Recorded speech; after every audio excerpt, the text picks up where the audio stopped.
It. Good morning, everyone. This is Leslie Fontenot with Black Health Matters. I'm the Senior Marketing and Operations Director. I'm going to give us about maybe 30 seconds to get everyone to join in. So give us a moment and I'll do intros, and our topic today is sickle cell. And our sponsor for this is Janssen and Retrophin. So give us just a few more minutes and we'll get started. I hope everyone's enjoying the exhibit hall there, the networking room. There's a lot to take part in. We have a leaderboard or a prizing area where if you visit certain booths and you attend our speaker engagement, you can actually win great prizes. So make sure you visit our leaderboard and visit all our booths. And we have, even from a sickle cell perspective, I believe Sickle Cell Foundation of Georgia has a great booth there. So please stop by and take advantage of some of the literature. We have some more people joining in. I'll wait a few more seconds.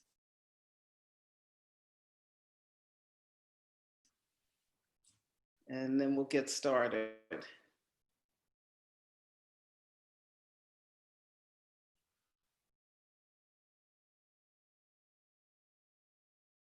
Okay, I think we're ready to go. So again, my name is Leslie Fontenot, and thank you for joining us on this session on sickle cell.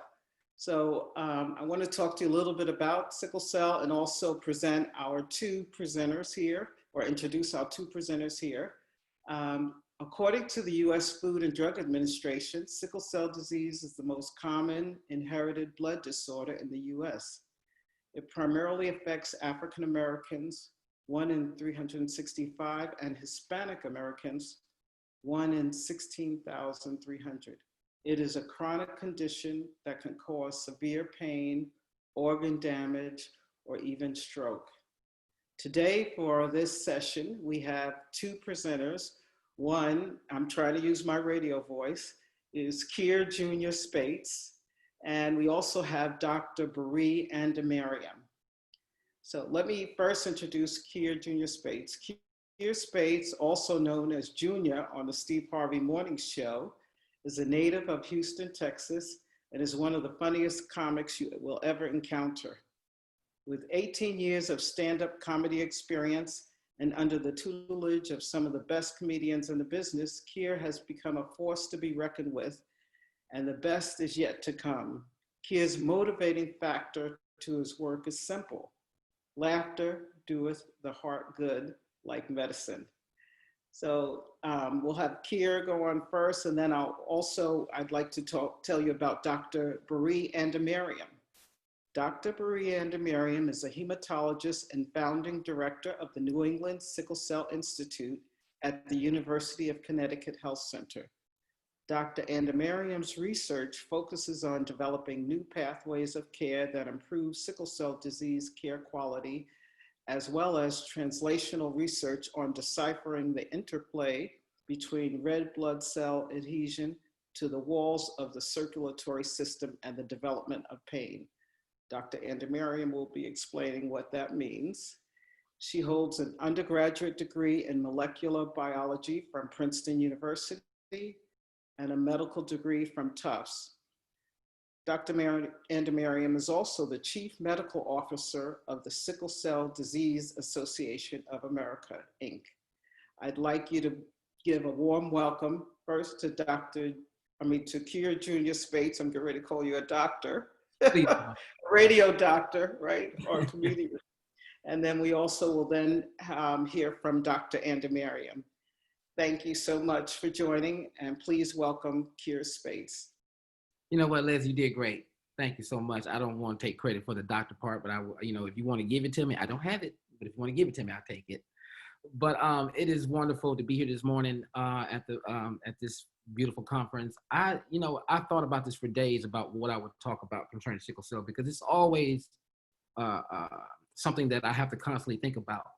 and how I have to live my life. But I really want to talk about the things that affect people with sickle cell. And because it does not get the attention that it deserves, it is something that I think it became my mission to help people with sickle cell. Because to give you a little backstory, I was diagnosed at 7 years old. Uh, my parents did not know what was wrong with me up until the time I was 7. They thought I was allergic to all these different things, oatmeal, milk, eggs. But 7 years for them to find out that I had sickle cell is a very long time, because my parents did not understand what was wrong with their child. And then they told my parents they killed their dreams about me, the whole nine. The doctor said, well, listen, y'all prepare, because he's not going to live past 11. So now they found out at 7, and then they got 4 more years with me. That's what their belief was. Then as I grew up, I found out what this sickle cell monster was. I kept going in and out the hospital. By the time I was 11, I probably had been in the hospital 32 times by the time I was 11, dealing with the pain crisis. And it's hard to explain exactly what sickle cell is, because it's a pain that the average person cannot understand. It is something that, best way I could try to describe it, it's like falling out of a 16th floor window, then stand up, and then a Mack truck hits you right on. That's about the best I can describe the pain to you. If I handed this sickle cell over to somebody, I don't think you could really handle it, because it would kill you. So over time, people with sickle cell have learned to grow stronger. And so as I got older, I fell into a depression because I was not like everybody else. I didn't understand why I had to keep going in the hospital. I understand this. I want to do this. I want to do that. You can't do it because you have sickle cell. That became like we want to say a banner cry for me all my life at that point. So I went to this depression, tried to commit suicide twice, failed both times. And because of the mental aspect, and thank God for redemption, because after that, I said, you know what? There's got to be something else. I don't want anybody else to go through this part. So when I got my platform, this automatically became my mission. And that's one of the most important things that people understand, that this is just not a physical thing. It's a mental game as well. There are a lot of people I encounter who are 15, 16, 21, 22, and they already feel like their life is over because what? A doctor gave them a death date. See, once I've been proving this doctor wrong for 42 years or 31 years, because I had to use that as something to motivate me. That's the only thing I knew. Because even though I would fight and end up in the hospital over and over and over again, I refused to die. Now I've almost died. Now let's keep counting. Right now, today, 7 times. 7 times I've almost died. But I'm still here because my whole thing is I want to show kids and young adults and those that your life is not over because they say you have sickle cell. It is not over. I've been mistreated in the hospital. Yes, I have. I've been mistreated. I have had all of these same problems and issues you keep hearing about over and over and over. I've been called a drug seeker. And it was so funny is you have my records. You know the last time I was in here? Ma'am, I do not have time to come out here and get some Demerol. I don't even like Demerol. I don't like any of that stuff. But just the fact that you have to go about this stuff and you do all of these different things does not mean that your life is over. And so what my foundation is, I started a foundation called Kier's Hope. And what I do is I keep the awareness going. And I try to help as many people as I can with sickle cell understand that your life is really not over. The blessing in this whole thing is that people with sickle cell are going to be some of the strongest people. If I was hiring somebody for a job and I knew that they had sickle cell, I would immediately hire that person on the spot. Why? Because I know one thing, this person has perseverance. They're strong. They don't quit. They hang in there. Those are the type of people you would want in your company, just off that one factor. Because if anything that sickle cell has taught me, I've learned how to be strong. I learned how to persevere, and I learned how to minimize problems. See, I don't care if your lights was turned off. I don't care if you almost lost your house. The fact that I wake up again the next day, pretty much I didn't won. That is the mentality and the mindset that I want to give everybody who has sickle cell, because I get it. I've been there. When they talk about they being depressed, they talk about the friends they're like, I have experienced every aspect of that. But yet I'm still here. That's the part that I want people to understand. I really have a problem with the imaging of sickle cell. because the imaging that we put out here is that we only take pictures when we're in the hospital, like the woe is me. Do you ever see breast cancer patients in the hospital? No. Do you ever see cancer patients, lupus patients in hospital? No. You know what you see? You see somebody bald-headed with cancer, skydiving, horseback ride. They out there living. And that we only produce these images of us in a negative connotation. That is so opposite. If I would just show you behind the scenes of my life, all the wonderful things I get to do, those are the images I want us to produce as far as moving the sickle cell movement forward. Is that don't worry about the down points. You have to exemplify the up points. You have to show people, even though in spite of having this, I could go in the hospital while I'm doing this. But this is what I enjoy doing. You know, it's a shame that I can only swim at 12 o'clock. I can't swim at 5. People are like, why you can't go swimming at 5? My friends like to swim at 5, but I can't. I got to go at 12 because the water is warmer. If it's colder, then I have a problem. I didn't find that out until I was 15. You know how kind of news that is at 15 when you're a doctor? You're like, what? I cannot. No, you cannot. So my only message this morning was to be like, live, enjoy, experience every day, because guess what? Somebody with sickle cell didn't wake up to make it to this conference. Somebody with sickle cell might have benefited from this conference. They just didn't get here today. And so I have talked to numerous parents. They lost people with sickle cell. They said, Junior, what's the best thing I can do? Get involved. Get involved. Tell the story. Let people know where you're coming from. And so thank y'all so much for having me. I've enjoyed it. So Dr. Andemariam, could you please take it from here? Thank you very much. Absolutely. Thank you so much for sharing your story. I'm really touched. You got the right attitude, Junior. You really do.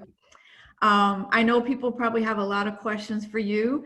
My role is to support Junior today and give a little bit of medical education about sickle cell disease so you can understand his perspective as someone who's lived through it his entire life. And so I'm going to share my screen right now and give you a little bit of sickle cell 101. And thank you, Kier, for sort of lining things up for me. So, oops, excuse me. So similarly to what Kier said, you know, I want you to imagine that you're this woman and you're feeling great. You're at work, you're at school, you're on a high, like you're doing what you want to do in life. And then the next day, this is you, the same woman, you're in severe pain. You've been diagnosed perhaps with pneumonia. The doctor may say that you've had a stroke. And you, instead of being back at work or at school, you're in your local emergency department or hospitalized. And again, you were feeling fine yesterday. And then a couple weeks later, you follow up with your physician and he or she says to you, you know, I'm really sorry, but I don't have any medications that I can prescribe that would fully prevent the complications that you've been experiencing. And as of right now, there's no universally available cure. And for probably most of this woman's life, she's felt the frustration of physicians, and in many ways, particularly in our country in the US, has felt that the medical system has been closed to her. So what is sickle cell disease? It's actually the most common inherited blood disorder worldwide, and it affects millions of people. Every year, 300,000 babies are born with sickle cell disease around the world. And the geographic distribution, as you can see, shows that it's primarily prevalent in Africa, in North and South America due to the slave trade, and more recently, hotbeds in Europe as individuals from Africa have sought economic opportunities. It's also prevalent in India. In the US, there's an estimated 100,000 Americans that live with sickle cell disease. But unfortunately, like Kier told you, it's a disease that's also, causes foreshortening of people's lives. And these data are very old, they're from 1994, but it's the most recent data that we have that looked at mortality in sickle cell disease. And what these curves show is that the typical person with sickle cell disease, is likely to live only into their 40s. Now, that doesn't mean that people don't live beyond. I have patients in my practice that are in their 60s and 70s, but this is the average in terms of where we are with our knowledge today. So how does someone, quote unquote, get sickle cell disease? And I put that in quotation marks because there are a lot of people out there that still think that it's contagious. But as I said earlier, it's an inherited disease. It's something that you're born with because it's passed down from your parents. And if you look at this diagram here, you'll see a mother and a father on top. And a typical situation is that mom and dad carry something called sickle cell trait. And if they have children together, there's a 1 in 4 chance with each pregnancy that a baby will have sickle cell disease. And that's at the bottom right there. Now, sickle cell trait is a carrier state. It's someone who has sickle cell trait doesn't have symptoms of sickle cell disease. And most people who have sickle cell trait don't know that they have it. In fact, if you look at newborn screening, you'll see that 1 in 100 Latinos carry sickle cell trait. 1 in 12 African Americans has sickle cell trait. And on average, 1 in 10 Jamaicans and 1 in 4 Nigerians carry sickle cell trait. And again, this is something that's without symptoms, and you wouldn't know unless you had a blood test. So sickle cell disease is a disorder of a molecule called hemoglobin that's inside of red blood cells. And basically what happens is you inherit a misspelling of the DNA that codes for hemoglobin. So it's just a simple 1-letter misspelling. So red blood cells that have sickle hemoglobin inside of them have a different shape. You can see an unaffected red blood cell from someone without sickle cell disease on the left. It's plump, it's round, it's easily deformable, it's soft. But if you look on the right, this is a picture of red blood cells from somebody with sickle cell disease. And you'll see the characteristic moon-shaped or crescent-shaped or sickled shape of that red blood cell. So how do these sickled cells affect the body? So sickle red blood cells are very fragile, actually. They're stiff, but they're fragile. And so they break open when they circulate through the body. And because they don't live as long, the person is anemic. Anemic means you just don't have as much red blood cell as the average person. And when these red blood cells open up, they release a yellow pigment into the bloodstream that causes yellowing of the eyes, something that we call jaundice, as you see in the top picture. These cells can get stuck in the spleen. And when that happens, over time, the spleen can at first get very big. But then by the time most individuals with sickle cell disease are adults, their spleen infarcts. So it basically gets very, very tiny and almost undetectable and non-functional. And the reason that's of significance is because the spleen is a major organ to protect all of us from infection. So individuals with sickle cell disease are very highly susceptible to infection. So these sickle red blood cells can get stuck in virtually any of our blood vessels. And because of that, this leads over the lifetime to the development of chronic organ damage. And this can include the kidneys, the lung, the heart, the joints. It affects everybody differently. Some people accumulate organ damage early, and some people accumulate it later in life. And we don't know at this time how to differentiate who is who, and how the disease is going to affect an individual person. So what are the major manifestations of sickle cell disease? What do I see as a physician? What do my patients experience in their daily lives? And I think Kier did a really good job of explaining that. So I try to divide this into 2 categories. Those clinical consequences that cause morbidity or illness, and those that cause mortality or death.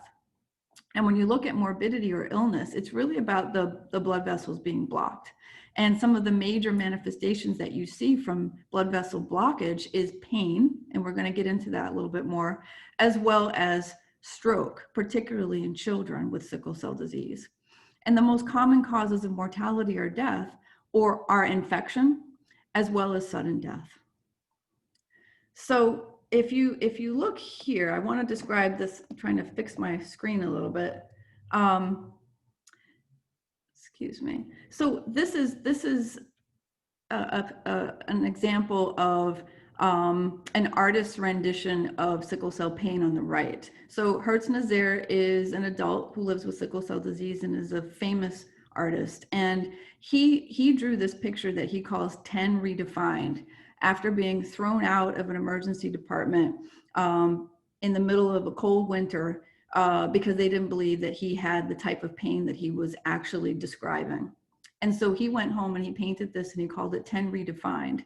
And the reason he did that is because in medicine, we ask patients about their pain on a 0 to 10 scale, with 0 being no pain and 10 being the worst pain you've ever had in your life. And Hertz-Nazaire said, you know what, when someone has sickle cell pain, the number 10 doesn't even begin to define it. Sickle cell pain is the hallmark of the disease. It's severe, it's intermittent, it's unexpected, it comes out of nowhere. The triggers are not clearly known, but as Kier said, even swimming in cold water can sometimes trigger sickle cell pain, high altitude, infection, stress. And there's no treatment to stop the cause of the pain at this point. So what we do is we usually give high doses of opioids, things like morphine, to just mask the pain until whatever is causing the underlying pain to begin with goes away. So what are some treatment options? So children born with sickle cell disease are put on penicillin every day to minimize their risk of infection. Children are also screened for stroke risk, as you see in the picture up top, a non-invasive ultrasound that's looking at the blood flow of that child's brain. And if individuals are found to be high risk for stroke based on this ultrasound, they're put on blood transfusions every month for life. I told you about the pain. We give pain medication to our patients so that they can manage at home. And if they can't manage well enough at home, they come into the hospital for more treatment and higher doses. Until recently, we only had one drug approved by the FDA called hydroxyurea. And then for some individuals who are very fortunate, bone marrow transplantation is a known curative option. But the issue is that African Americans are far less likely to have a compatible bone marrow donor than whites in this country. And that's a major limitation of the ability to cure this disease on a universal level. So there are also a lot of disparities in care, and Kier definitely alluded to this. This includes the limited transition to adult care. And what I mean by that is that when kids are diagnosed with sickle cell disease in this country, they generally get very good care in pediatric hospitals. But then when they turn age 18 or 21, they have to leave the pediatric hospital. And there usually isn't, in most communities, a very good place for them to go and get that adult care. And this has contributed significantly to increased adult mortality that we're seeing. Children in our country actually live almost universally beyond the age of 18, like 98%. But it's in that young adult stage when these kids no longer can be seen by the pediatricians that they end up having higher mortality. And this poor access to adult care across the US is abysmal. Why? Because adult hematology providers in general are not as interested in taking care of sickle cell disease as they are other blood disorders. There's not a good reimbursement from insurance payers for the delivery of care for sickle cell disease. A lot of hematologists are also trained in oncology, and therefore their practice is more oncology or cancer focused. And a lot of doctors find that taking care of someone with sickle cell disease takes a lot of time.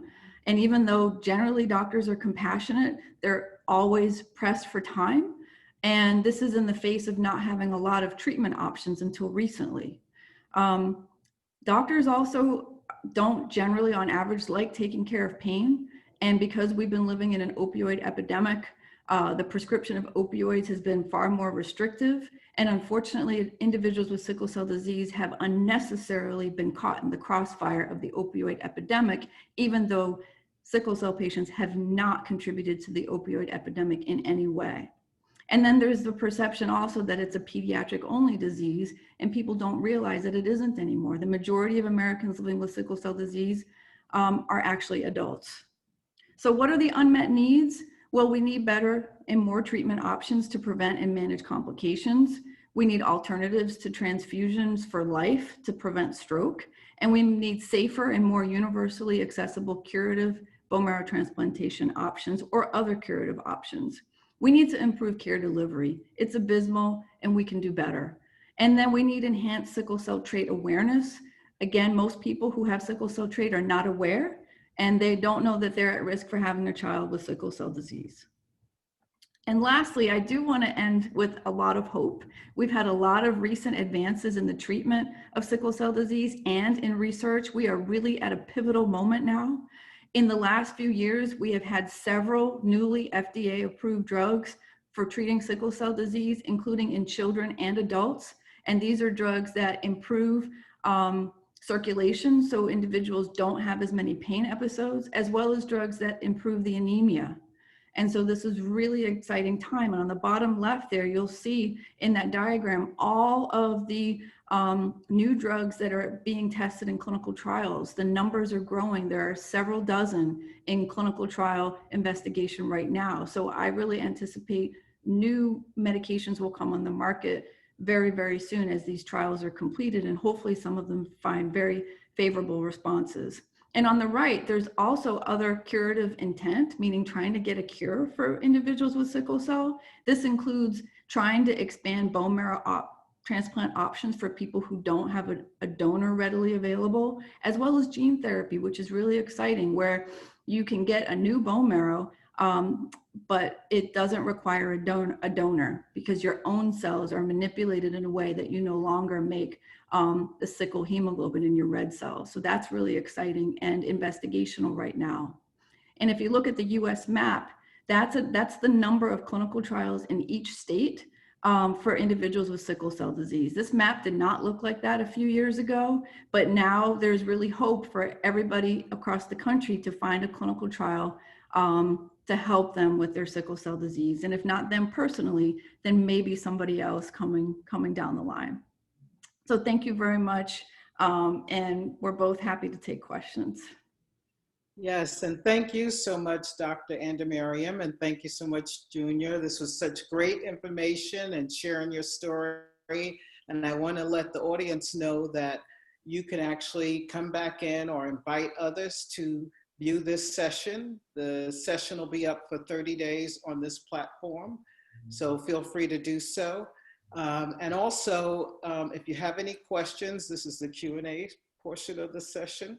And so I'll read out this first question that came up, and hopefully, Dr. Biree, I think you can answer this question for the gentleman. So it says, telemedicine and access to care for sickle cell patients. How effective can telemedicine be when it comes to preventing a host of complications that could arise from sickle cell and ensure that a person seeks hospitalization immediately if needed? Also, could it be used in underserved areas to train community healthcare workers in our communities and ensure sickle cell disease patients see a physician in rural areas where care facilities may be miles away? Absolutely. Whoever asked this question, thank you so much. I will tell you, probably one of the only good things I've personally witnessed from this COVID-19 pandemic is the ability now to deliver healthcare like this over Zoom. It's called telemedicine. So there have been changes to how we deliver healthcare because we're all trying to keep people safe and healthy at home. And so, yes, it expands the ability for doctors to provide care to individuals from the comforts of their home. They don't have to leave to get healthcare. They don't have to leave to be able to get a prescription for their pain. They don't have to leave to be able to have a conversation or to talk about their options. Of course, sometimes individuals have to be seen face to face. There needs to be a physical examination, but that can be teased out over telemedicine. And if during that interaction, it's like, okay, you're pretty sick, you need to come in to be evaluated, then you can do that. But I would say 90% of medicine can really be done over telemedicine. And it's really expanding our ability to provide care for our individuals with sickle cell disease. We do telemedicine every day now, but I want to just end by saying we need advocacy to help us continue to have that as an option. That has only been an option because of COVID-19. And I worry if we don't have enough advocacy, it's going to go away as the pandemic goes away. So make sure telemedicine continues to be reimbursed by insurance, because as long as it is, doctors will do it. Okay, thank you so much. We have a couple other questions. I'm hoping that we'll get time to all of them. What does a bone marrow transplant plant process involved? That seems like it would be a more detailed answer. But, Okay, I'll go try ahead, to be really quick. I'll try to be really quick. So a bone marrow transplant requires a patient and a donor.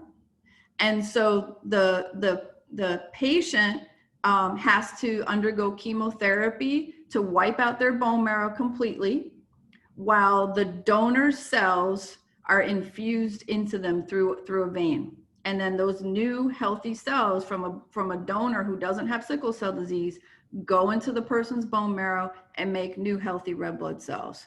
So it's a procedure that is not as complicated as it sounds, but it does require a high level of expertise.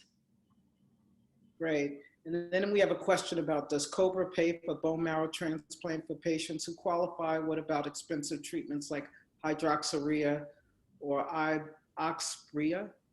Does who pay for it? Sorry, does who? Does COBRA, will COBRA pay for bone Oh, marrow transplants for patients? that I don't know. I know COBRA is like what you use when you transition from like one company to another. That I don't know. But I will tell you that these new treatments for sickle cell disease, they are expensive. I mean, I know I glossed over that. And in my state of Connecticut, I've not seen a lot of pushback from insurance companies, but that's not the same all over the country. There are some state Medicaid programs that are making it very difficult for individuals with sickle cell disease to access these new treatments. And I really implore you all to investigate that. Connect with your local sickle cell chapters, community-based organizations to see if that's a problem so that you can advocate at your local state legislative level to make sure that these new treatments, albeit expensive, are available for individuals with sickle cell disease. We have waited too long for something new to be denied. Yes, and I have another question. This is for Kier Jr. The question is, what role does mental health play in your treatment of sickle cell disease? What role does mental health play? Mm-hmm. In your treatment? You know, it's all about me, because when I go in and I'm having a sickle cell crisis, I'm in there to treat the crisis. The mental health aspect of it is up to me. You know, that is my job, to keep a positive attitude, to make sure that I stay focused on the things that I enjoy in life, because feeling good is a major part of having sickle cell. Feeling great is absolutely a daily task. And don't get me wrong, some days I fail at it, but most days I try to be in the best possible state, because I have to put it into focus that gratitude is my major asset. I have to be grateful for every day, because know it or not, that's one of the aspects you have to accept with sickle cell, is that this could be it. The 10th of October might not make it to the 11th, because I'm doing well right now. Y'all can see me right now. And then tomorrow, what happened? We just saw him. Doctor, she just explained that. You're feeling great one second, and the next moment you're down. And that's the part that is up to you to make sure that you keep a positive attitude at all times. Great, thank you. And there's one last question. And I think what we'll do is we'll have the other answers in the chat available. Dr. Biree or Kier will answer just in the chat. So this last question is, how do you handle being stigmatized in the hospital? You know, the first time it happened to me was in 2012. I was in the emergency room. There was not a lot of activity in the emergency room here in Atlanta, and it was at St. Joseph's. It was not a lot of activity. So I'm in there, I go in about 8 o'clock. I didn't even get oxygen until 10. Mm-hmm. They came in, drew my blood, and then the doctor comes and leans in the doorway and says, well, he really is in a sickle cell crisis. And so that bothered me, because why else would I be in here? I get there's a negative stigmatism to people with sickle cell as far as being drug seekers, but that's not all of us. There may be a small portion of us that may do that, but the majority of us are in here because we're in pain. Look, I don't stop my life to come in here, like I said, for some Dilaudid or some Demerol or opioid. That's not what I'm in here for. And then to be treated like that, and then you give me some medication that you know is not going to cover the pain level that you asked me. When she talks about that 0 to 10, Dr. Andemariam is absolutely right. A 10 is an understatement. It's actually a disrespect. I'm telling you, it feels like you're going off the 16th floor and you stand up and then an 18-wheeler hits you. That's the best way to describe it. There's no other way to tell you this. And to be stigmatized like that, yes, it is hurtful. It is very hard because guess what? I'm a celebrity. I get that. But there are a lot of people who are not. So if they did it to me, what do you think they're doing to other people? If they would do that to me and I have a platform, I could easily walk on the radio and say, guess what happened at St. Joseph? I advise anybody with sickle cell not to go there. If I just would have said that. Instead, I said, you know what? I know what I'll do. I know what I'll do. I'm going to come up with a plan to get a treatment center just for people specializing with sickle cell. That's my new mission, is to find the money and funds to have a facility specified for people with sickle cell, and then have doctors and hematologists who will work with these people specifically in sickle cell for no other reason. That's what I was going to do. I said, you know, it's not even worth my time addressing the hospital. The fact of the matter is, okay, why don't we just get our own facility? How to go about doing that? I need investors. I need people who know how to make these type of things happen. Help me do that. And we start one, we can get two. We get two, we can get three. And that's how you change that whole platform. I may not even be here to see the whole vision carried out, but we got to get one first. And that is how I will deal with the stigmatism according to sickle cell. Very nice. Very nice. Thank you so much. You're so welcome. Yes. And thank you everyone for tuning in. I'm sorry we've run out of time, but we'll try to go ahead and answer your questions through the chat. And thank you so much, Dr. Andemariam and Kier. You're both fantastic. And be sure to visit the Sickle Cell Foundation of Georgia booth and also all of our exhibit booths in the exhibit hall. Thank you so much. And you guys enjoy the rest of the program. Bye-bye. Thank you. Bye-bye.